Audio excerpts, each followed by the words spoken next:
Welcome to Decoding the Conflict Mindset. Hi, I'm Dr. Deborah Dupree, the Mindset Doc. Why do I emphasize mindset? Well, how we think, how we look at the world, how we interpret the world, influences how we show up in the world. It's all about mindset. Borrowing on the words of Dr. Wayne Dyer, if you change the way you look at things, the things you look at change. The mindset. And so with that, I'm so excited to bring to you today Hugo Menard. I'm excited about Hugo being on the show today for a few good reasons. First of all, he comes from a different generation, the millennials, and he has much to offer in terms of his own experiences and insight into what it's like to be in a toxic workplace environment. He literally found people unhappy going to and coming home from work. It was really intrigued him to take a deeper dive into just what's going on. He did his own research into the brain science behind our mindset. And in that regard, he has developed a pathway of coaching to help people make a shift with some powerful but simple strategies. It doesn't take rocket science, but instead a skilled and educated and insightful facilitator for the process. To that end, he's developed his own podcast called the High Performance Groundwork Podcast. And I encourage you to visit, check it out. He's got some powerful things. For example, the research shows that for every dollar invested in employee well-being, there's an average return of $5.81. Now that may not seem like much, but you start multiplying that among the many employees found in an organization, you can make a difference. And so, when people feel good, when they are feeling well without the toxicity that comes from an unpsychologically safe, or let me say that differently, a psychologically unsafe work environment, it's amazing how performance and productivity can soar along with retention. Employees oftentimes stay not because of the pay, but because of the workplace culture and a sense of cohesiveness. Sounding familiar? Some of our other thought leaders have talked about this too. So stay tuned, don't go away. Share this message, this link with others who may powerfully benefit from it. I know there are a lot of people out there who are not happy at work. And this is one way we can reach out to you and let you know that there are easy, simple things that you can do. And powerful messages from people like Hugo Menard. So let's get started. Again, stay tuned, share the link, and engage with us by chat, because you'll have a chance to ask questions of Hugo and myself, as well as exchange ideas about your own stories. I can't wait. I hope you can't wait either. Starting up soon.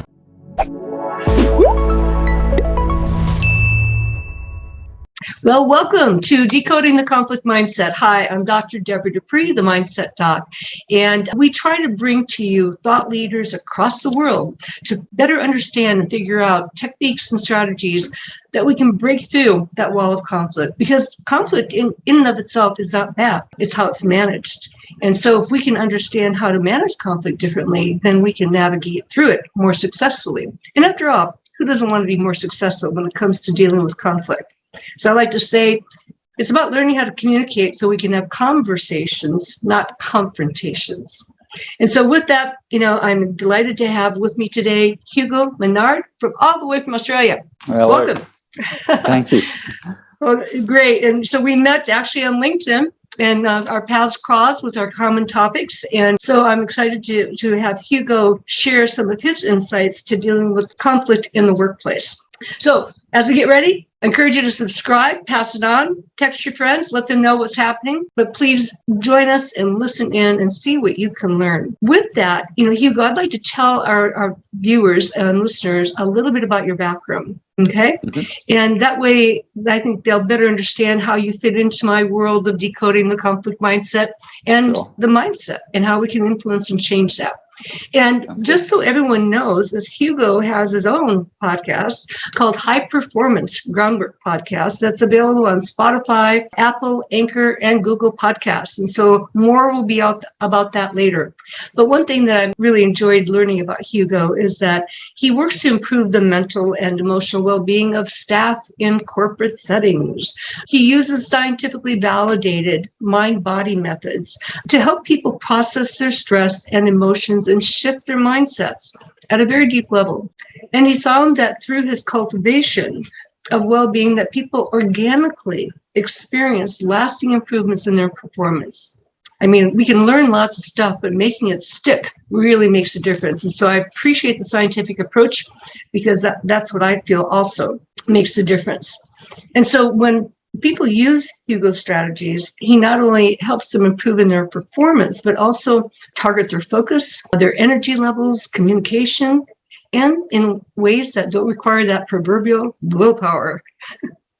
So Hugo, I'm excited to hear your ideas and tips and techniques that you can share with my viewing audience. And I want to start off by asking you, what drew you into the world of conflict and the methods that you use? Yeah, so there are many, things that happen along the line, but I suppose where it gets into corporate and using this in corporate was I was in a job that was very traumatizing, very toxic, and a very negative experience. And I also experienced a job where things were phenomenal. There was amazing teamwork, good communication. People, well, at least I really enjoyed being there and just being around those people, even though it was just a job that, wasn't anything special. And I noticed from quite an early age just how depressed people are going to work and coming back from work. And so as I was learning the methods that I now use, because of just from a very young age being interested in how do we get better at things,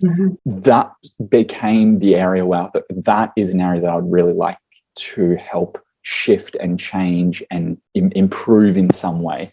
And so that was, once I had these methods, I was like, where am I going to use it? Okay, let's see if we can do something about what's going on in the workplace. Fascinating. So from your own personal experiences, it triggered you into diving deeper to learn how to not only improve your own life, but the lives of others. Yeah. And I think in terms of learning these approaches, what really drew me, and you mentioned it in the intro, is that it doesn't require willpower. And that was really important because a lot of what I'd learned up until I came across what I now use, and certainly what I see a lot going on, is the need for willpower. And I think especially in the corporate setting, if you tell someone, do this, just put in more effort, their plate's already over full by 100%. I'm not sure if that's a correct mathematical equation, but there is already so much. And so I saw a really wonderful connection there in terms of being able to shift things at a deeper level, which doesn't require more energy and more effort, and which is, I think, hopefully, and I believe so, a real gift to that particular area. Well, you touched on something that I oftentimes bring to the attention of, my own clients, my own corporate leaders, and certainly through my programs. But, the words we use can be so powerful. And so I know just this morning I was working with somebody and I said, well, let's reframe that, because using that word is sending you into a mindset that's not productive. But if you come from a different place in the relationship that we were talking about, that's the focus. That's what, it's not your role. It's the values, the compassion that you put into it. And so to me, it's a lot about reframing and also being articulate and selective about the words we use to represent what we want to say. Hugo, I'm just going to share, and unfortunately I cannot cite the citations, but about 8 to 10 years ago, there was a major study done about stress. And so it's a documentary. It's like about 15 minutes long. And at one point it was on Netflix. I don't know that it is anymore. I actually purchased it because I've used it in my training. But it was interesting to take a look at, the animal kingdom, looking at, gorillas in Africa and studying their stress levels because they have family units like we do as human beings. But then they took some of those findings and then took it into a governmental setting in the UK. And so when you talked about people, you notice how depressed people were going to and coming from work. And it's a fascinating look at, the stress levels that people experience and then the health issues that it can cause. And so it's called stress. So something to look up. Yeah. And so, you talked about the methods and, what triggered you getting into this whole area. And so what is it that you do? How do you help with conflict in the workplace? Sure. So as you very well know, and most people know, when there's conflict, you're experiencing stress. You're very often you're going to be in that fight, flight, freeze response. So a lot of the work I do is one-on-one with people. I might work in groups, but a lot of it is one-on-one. So if someone comes to me and what they're dealing with is a conflict, it can be many other things that are going on in the workplace, but we'll focus on conflict, is that they have a very visceral body reaction to what is going on. And they might consciously know differently. They might consciously know it's no big deal. I should forgive the person. I would like to just let it go and move on. But the body just doesn't get that, right? It's doing its own thing. And so a lot of the work I do uses the mind body. So you go, okay, let's address that stress that's in the body, not by trying to kind of calm it down, but by actually accessing the body and that stress and processing that out of the system. And so if you're in a conflict situation, as that stress is processed out, as you know, you have blood that's in your prefrontal cortex. When you're stressed, it drains away, goes to a part of your brain that's more reactive. So as that blood comes back, you're able to think more clearly, you feel better. Now you're able to handle that conflict a lot better, not because you feel stress and you have enough EQ to understand I need to act differently or I should tread carefully, but because genuinely you embody a different state of being.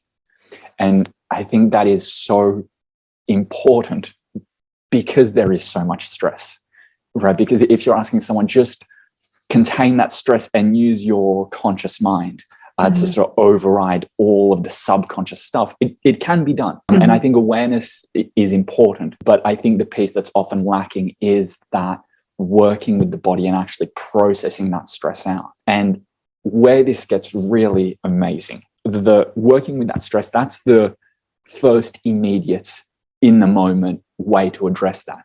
But then we can also look at why are you stressed in the first place? Because a lot of the time we're going to get triggered by things that aren't objectively negative, right? It'll be, there's just a particular person that rubs us the wrong way. And a whole bunch of other people who love that person and love their personality. But for us, we just want to, make them vanish and just, could they just not be there? And so in the work I do, we look at what are the deeper root causes of why there's that reaction there in the first place. And very often we find that there have been certain negative experiences in a person's life. It's more just experiences, and a lot of the time we have sort of survival emotions around it, but I think most people understand negative. We have these negative experiences, and so for example, let's say we were at school and we had someone with jet black hair and like a wide jawline bullied us again and again. And so our subconscious at some level went, right, jet black hair, wide jawline, danger. It sort of linked to those two things. And so now if we have a coworker who has jet black hair and a wide jawline, we might not consciously make that link, but our body starts to have this reaction and we're going, I don't feel safe. I don't feel good. Something feels off. And so what we do is we're able to either process the stress from those earlier experiences so that now you can see the person, clear away for they're just a person and you're no longer getting triggered. Or what you can do is sometimes you don't have to figure out all of the origins and the root causes. You can just change the perception of it. And you change that perception at a subconscious level. So it's not something you're trying to force, right? It's not like you're seeing this person and you're feeling really stressed and you're trying to be like, I'm going to feel compassionate and loving about them. You do a process which creates that change. And then the natural outcome of that is you will organically see them in a different light because you're dealing with the deep layers of why that's there in the first place. And so for me, that's where it gets really interesting and really potent, because not only are we dealing with how we act and behave and think and feel at a deep level, so it becomes natural and organic, but we're also talking long term. So now that person, if they've been able to shift that, they're not going to get triggered by someone else who looks similar. And the benefits of that can be much greater in that your brain may have made other associations between the time that you were bullied, right? It might have been like the person's gender. It might have been the environment. Every time you're close to a school, you don't feel particularly good. When you can actually process those times when that was sort of imprinted in your mind, the ripple effect of that is something that can't really be measured in all its details because it is so expansive. Yeah. And so I think one of the really wonderful ways that we can use this to address conflict. Yeah. And what I love about hearing what you had to say and so forth, my mind's going, going back to my doctoral training and all the techniques I learned there. And so I think it's important for people to recognize that there are techniques, there are interventions that will deal with emotional focus and trauma-based interventions that will help people sort of unlock the connection that they may have had from something in the past and how it's triggering them in the present. And so it's finding that code, decoding the conflict mindset, right? Yeah, because I know when I went back to my doctorate degree about 10 years ago, actually 12 years ago now, it was just amazing, what we now knew and understood, about the brain from a neuroscience perspective. And that, it doesn't mean, deep years of therapy necessarily, but instead there are strategies, there are techniques, small stuff, small things that we can do that will help break that connection and allow us to reframe that and move forward without being thrown back into those emotional traumatic experiences from the past. So I love what you're doing. Yeah. Yeah. So I'm curious, building on what you just said, what about overblown reactions that we all experience or have experienced in the workplace? Yeah. So this is where there's that same element of there's a deeper root cause. Mm-hmm. Because in my understanding and the training I've had in, why do we have the emotions we have? Why do we think the way we think? Why do we have certain beliefs and behaviors? Mm-hmm. When there is an overblown reaction, it's generally not because of what just happened, right? So if you have just, a really intense argument with someone and you just, freak out or whatever, or they freak out, it's often not because of that argument solely. Right, it's like an iceberg. That argument is just the very tip of the iceberg, and then you have all this other stuff going on underneath. So a lot of the work of getting to those deeper root causes can also be preventative, because if you're able to address those things of going, this particular issue that's in my life right now, it's not huge, it's not dominating, but it is hitting some button. It's activating something in me. And so when you can work on that and resolve that, it means that iceberg of all that other stuff gets a little bit smaller. Mm-hmm. So when there is that overblown reaction, one is you can use the same techniques, process the stress, see where did that come from. And I think that also gives more compassion to when we have those overblown reactions and when other people have those overblown reactions, because to me it's a sign of saying there is so much stress, so much stuff in your system that just that one little thing, that was all it took for the glass to overflow. Mm-hmm. And so that's also another area that I find really important, is that element of compassion and understanding, where did that even come from? Mm-hmm. Because so often, I think in today's world, we are very intellectually intelligent, right? We can really understand things, but emotionally, we know we should eat well, but how many times do you just go to a fast food place or something? Mm-hmm.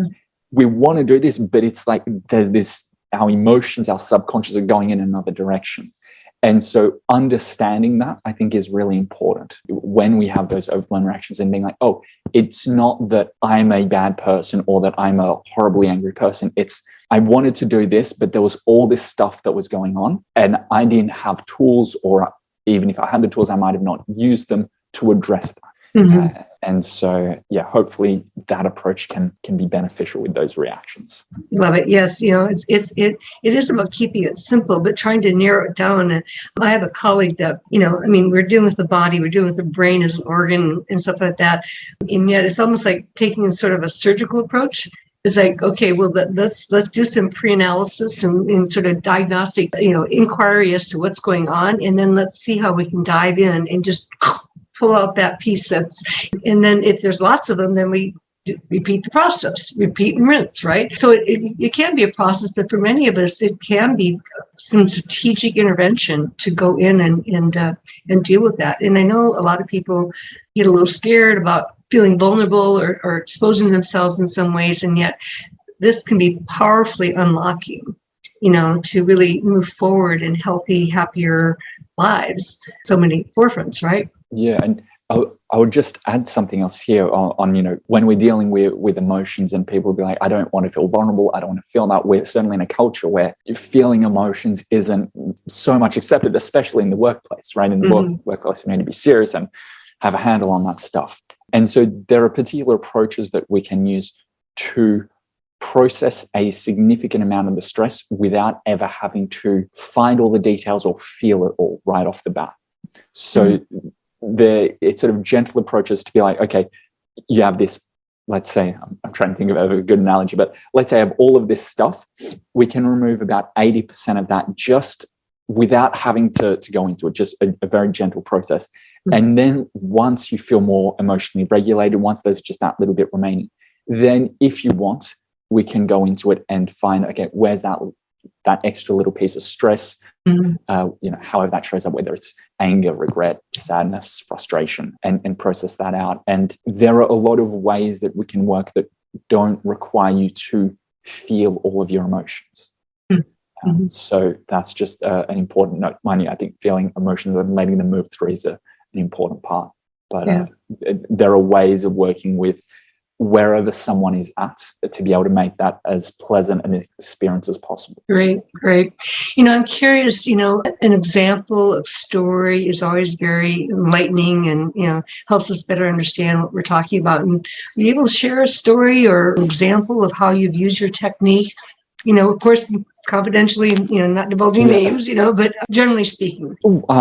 Well, so that I don't break in confidential, I'll just tell something that happened to me. A while back, I was dealing with a tech issue. There was just a problem going on with the technical thing, and I was trying to figure it out, and I just couldn't do it.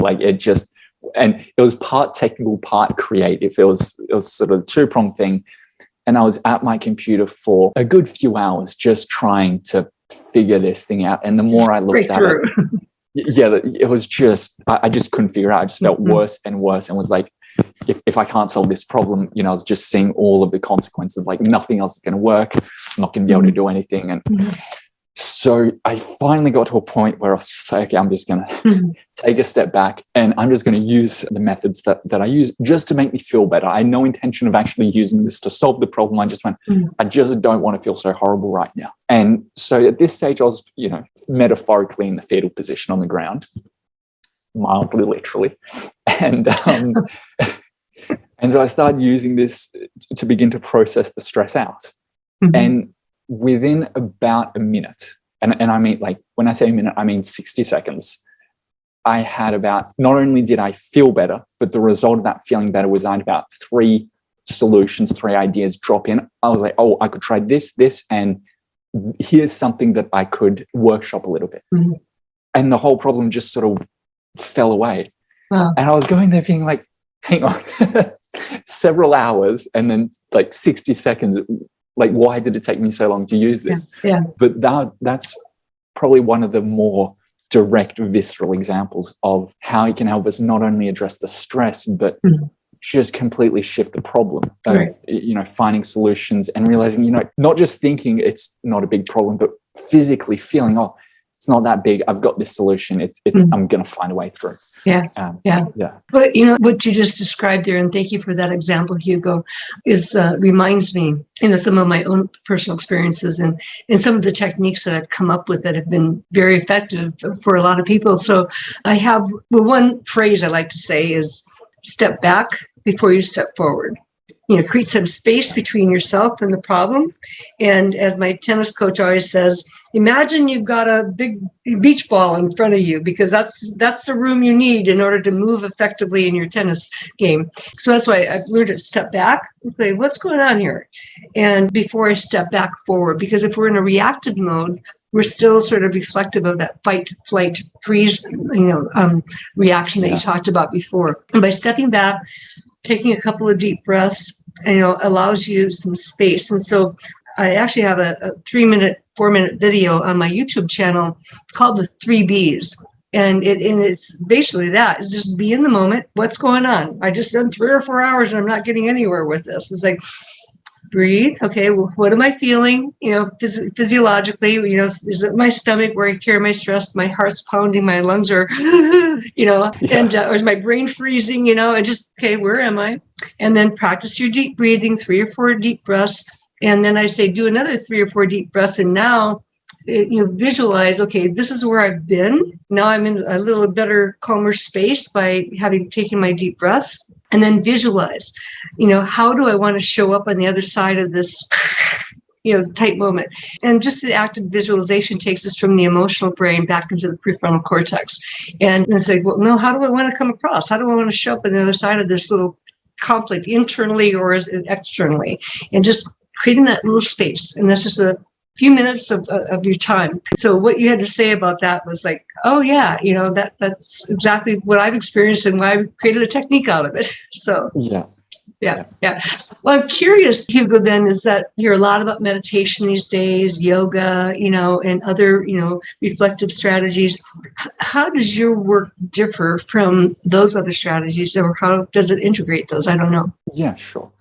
I'll speak primarily from my understanding of yoga and meditation, because I think that there's certainly if you look at the origins of yoga, it seems to be quite different to what is currently taught as yoga. My experience of them has been, and just as something to say before, is I personally meditate and do yoga. I do both of those things as well as my work. So my experience of them is that when there is something really stressful and that you have that visceral stress, it's not just there's a problem, but your body is, I don't feel good, that there is something off, you feel dysregulated. Yoga and meditation seems to sort of put a dampener on that stress. I don't think that yoga and meditation were ever designed to address the kinds of complexities and the intensity of stress that we experience today. My understanding of meditation is that it was designed for enlightenment, not as stress reduction. Mm-hmm. And so I've experienced it as sort of dampening the stress and sort of temporarily having a blanket effect or a broad effect on all of the things that are going on in your life, and just, taking a bit out of that. And that can be really beneficial. But the problem that I found again and again was I would come out of the yoga class or come out of my meditation, and as soon as I thought about that stressful thing again, my stress would come right back up. And I'll be like, what, am I failing? Am I doing something wrong? What? And I didn't know these methods. And so I was trying to find a solution that I didn't know existed. Mm-hmm. And so my approach is a bit different in that we address the stress directly, rather than trying to soothe it in the kind of meditative or stretching your body out. We go to it and we process that out. And the results of that is that we feel less stressed and we feel more relaxed. I would say that's the key distinction. And part of the way that it does that is that we're using the mind and body together. I think a lot of the time we're trying to just use the mind in meditation, or just use the body in sort of modern yoga, or, go to the gym, just lift those weights and try to push it all out. But there is something that is I've found much more potent when you use them together. And so I'd say that is the main distinction. And it's really, when you look at where this comes from, it's really been developed, these methods have been developed and refined in today's age. So it's been people who are looking at their clients or learning all these things and going, how it's not really addressing the problems of our times. And then through different ways coming up with these solutions. So, techniques like yoga, meditation, exercise, are all powerful and really good, but there are some additional mindset techniques that tap into some of the embedded emotional trauma that we've experienced from previous experiences that can happen, that are, again, really shifts the body and the mind in ways that are productive, healthy, and positive. I will say on the flip side of that is that given that I do meditation and yoga, is that I've had days where I have just focused on the techniques that I primarily use with clients. And I'm going, you know what? I don't quite feel right. And so that's where I would use, I need to do a bit of yoga, stretch my body out a bit. And so I think it's about finding the right tool, and a lot of the tools that most people are aware of, from what I can see, from what I understand, are not well suited to the majority of the situations that we find ourselves in. Yeah. Well, like you, I've been a longtime yoga practitioner as well, and of course meditation. But one of the things I find is that people's lives are so busy that meditation is great, but many people are challenged with finding the time to meditate appropriately. And that's where I came up with the 3Bs technique. And I also have a 4x6 breathing technique to give ourselves little mini massages internally by our deep breathing strategies. And so, because I found myself too busy to do what I really needed to do when it came to yoga or meditation. But I stretch a lot, and that really does wonders. Yes. Yeah. And so go ahead. I'll just add one more thing. I already mentioned it, but it's also another distinction between these two, is that when you do get to those deeper root causes, you do get that lasting change. And that's something I didn't find present.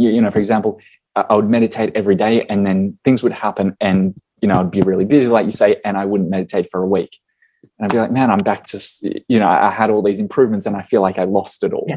And so going back. And so what I loved about when I came across these methods, I was like, oh, this is lasting. This is really how you make it so that you don't have to have a perfect schedule every day or else it crumbles. It's when you have time, great, go for it. And that is going to set you up for the hard times. And so I think that structure is very well suited for our times. Yes. Yeah. Oh, I love what you had to say there. And also, in our past conversations, what's appealed to me, when there's conflict within, there's conflict without and externally. Yeah. And really looking at the conscious and the subconscious mind, and even to some extent the unconscious mind. Yeah. I was actually just thinking recently about that notion, conflict within, conflict without. And I was just in a situation where I was hearing someone being very critical, and it was recognizing, that reminder of people who are very critical of others that are often very critical on themselves. Yes. And so it was just going, okay, there's something deeper going on there. Absolutely. And, and that's why I pay a lot of attention to, how people speak, how they show up in their presence, their facial expressions, all of that, because that's impacting. It's not only a reflection of what's going on inside, like you said, conflict within, but it also impacts how other people respond to that person. And we could be initiating someone's less than positive response to us because of how we show up. You mentioned EQ before, but I think it's important we not assume that everybody knows what EQ is. And so touch base on that. Sure. So first we'll sort of make the distinction between IQ. So IQ is what can generally be considered your intelligence, like your ability to solve problems, do maths equations and whatnot. But EQ has to do with its emotional intelligence. So it's about how reactive are you? It's about, how are you able to address and work with your own emotions? And then similarly, how are you able to work with other people when they have their own emotions? And so, there are many layers to that, but that's the essential bit, is that, do you have buttons? And if those buttons get pushed, do you react really intensely? And if someone is in a unpleasant mood and you don't like being around them, are you able to work with that? Or do you just kind of block that off, or, give back what you get? And, it's very much, I think, the human qualities about, can we be compassionate? Can we listen? Can we be present? And I think those a lot of the time are more important. Thank you for that explanation. Yeah, it is, about that self-awareness, that self-management, that other awareness, and then how you manage that relationship with the other person. Because sometimes we can unknowingly, unconsciously or subconsciously, trigger a reactive response from somebody else because of how we in turn trigger somebody themselves. And so, I love it. And so you tend to work one-on-one. And as in small groups, I tend to work more in groups and teams at work. And in fact, I have a fascinating project going on right now, and it's interesting, really interesting. I won't say more about that right now, but how may people reach out to you? I've mentioned your podcast already, High Performance Groundwork Podcast on Spotify, Anchor, Apple, Google. And so they can find you there, Hugo Menard, Menard. How else can they reach out to you if they want to learn more about what you can do for them? Sure. So the best place is my website, which is highperformancegroundwork.com. And on there, you'll see the main ways I work. So a lot of my work is one-on-one. I also have a workshop where I can teach people the basics of one of the methods I use. The way I think of that is, if I was to give someone the most valuable gift I could give them, and I had 1 hour to do it, it would be that workshop. Okay. So, something that would be immediately effective. it would be that. And so I do that, and then different ways of working one-on-one with people, all within the sort of corporate setting. So highperformancegroundwork.com. I'm also on LinkedIn, but you'll find all of the links on my website. Okay, very good. Wonderful, wonderful. Well, I know that when we've talked before, we keep talking on forever because of our shared and common interests when it comes to people in conflict. And again, thank you for bringing your thoughts and your leadership and your strategies and insights to people in conflict, particularly in the workplace, and found it out of your own experiences. Yeah. This sucks, right? Yeah. Well, thank you for having me on. It's been a pleasure. Well, thank you. So again, to all of our viewers and listeners, again, do check out Hugo's website, higherperformancegroundwork.com. And I love what he's doing. I love what he's bringing to the workplace. And, we spend a lot of our time at work. And so to have conflict, to have, poor relationships is just not something we need to have. And so we all have to hold ourselves accountable to make a difference wherever we are and how we show up. And my challenge to you is see what you can do in your workplace to make a difference and to change things around. So Hugo's got a 1-hour workshop, so check it out. But don't go away. Again, if you haven't subscribed already to Decoding the Conflict Mindset, do so now, so that you learn of our next upcoming speaker. And we're going to have a program pretty soon on workplace bullying. And so we'll tie right off what Hugo's talking about. So don't go away. I'm Dr. Deborah Dupree, the Mindset Doc, and thank you for joining us on Decoding the Conflict Mindset. Well, I'm hopeful that you found Hugo Menard delightful and insightful. What he brings to bear is something I've noticed for over 20 plus years because of my job as a workplace mediator. But I loved how he just brought it out so eloquently and from the perspective of a millennial. He talked about the toxic work environment and how depressed people were going. Well, guess what? We can make a difference about that. So follow up with his website, High Performance Groundwork Podcast, okay? Hugo Menard. We're taking a little shift, moving from the workplace to something we all deal with in life, aging parents. And so I'm delighted, mark your calendar, Ronald Greenwald will be my next guest speaker. Ronald has been a highly successful real estate professional in the greater San Diego area. I met Ronald about 10 years ago, and I was so intrigued with his message because, as we know, we all have parents who age, and while we may have raised our kids, now we're still taking care of our parents. So Ronald brings to insight the options that we have for our aging senior to age in place. I love that term, age in place. How to help people stay in their homes while aging responsibly. But he also talks about other options. And if you need to sell your home, then he's the one to talk to. So Ronald Greenwald coming up in just 2 weeks. Mark your calendars. Same time as always, 12:30 p.m. Pacific time on YouTube. You'll have a chance to engage with Ron and myself through chat. And so don't go away, pass it on. Again, we all have our aging parents at whatever age we might be currently. Listen in and mark your calendars. Share this on because, again, we all have it. Dr. Deborah Dupree, the Mindset Doc.